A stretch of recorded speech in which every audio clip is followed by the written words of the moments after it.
টাঙ্গাইলের নবাগত পুলিশ সুপারের সঙ্গে সাংবাদিকদের মতবিনিময়। গৌরাঙ্গ বিশ্বাস এর পাঠানো তথ্য ভিডিও চিত্রে দেখুন বিস্তারিত প্রতিবেদনে। টাঙ্গাইল জেলার 4টি শীর্ষস্থানীয় সাংবাদিক সংগঠনের সঙ্গে নবাগত পুলিশ সুপার মোহাম্মদ শামসুল আলম সরকারের এক সৌহার্দ্যপূর্ণ ও ফলপ্রসূ মতবিনিময় সভা অনুষ্ঠিত হয়েছে। মঙ্গলবার 9 ডিসেম্বর দুপুর 12টায় জেলা পুলিশ সুপারের সম্মেলন কক্ষে আয়োজিত এ সভায় প্রিন্ট ও ইলেকট্রনিক মিডিয়ার শতাধিক গণমাধ্যম কর্মী অংশ নেন।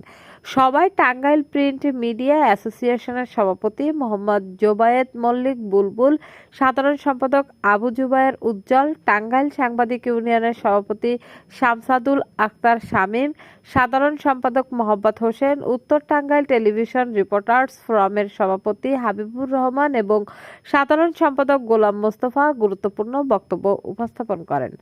এছাড়া সম্পাদক মণ্ডলীর পক্ষ থেকে উপস্থিত ছিলেন দৈনিক ইন্তিজার পত্রিকার প্রকাশক ও সম্পাদক বিশিষ্ট শিক্ষাবিদ অধ্যাপক ABM আব্দুল হাই, দৈনিক ইন্তিজারের সহ সম্পাদক, জাতীয় দৈনিক আমার বার্তা পত্রিকার কালিহাতী প্রতিনিধি ও জাতীয় সাংবাদিক সংস্থার কালিহাতী ইউনিটের সভাপতি সৈয়দ মহসিন হাবিব সবুজ, দৈনিক ইন্তিজারের আইন বিষয়ক সম্পাদক আব্দুর রশিদ এবং জাতীয় সাংবাদিক সংস্থার মির্জাপুর ইউনিটের সহ-সভাপতি লুৎফর রহমান অরেঞ্জ সহ আরও অনেকে।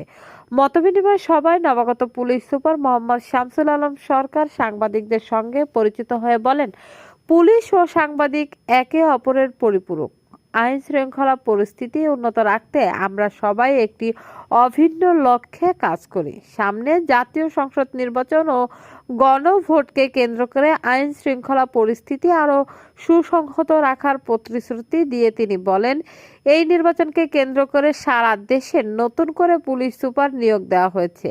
আমি টাঙ্গাইলে দায়িত্ব পেয়েছি সৎভাবে দায়িত্ব পালন এবং সুষ্ঠু নির্বাচন নিশ্চিত করার লক্ষ্যেই, অতীতের মতো নয়। এবার জনগণ যেন নির্বিঘ্নে ভোট কেন্দ্রে এসে তাদের পছন্দের প্রার্থীকে ভোট দিতে পারেন, সেটাই আমাদের প্রধান লক্ষ্য।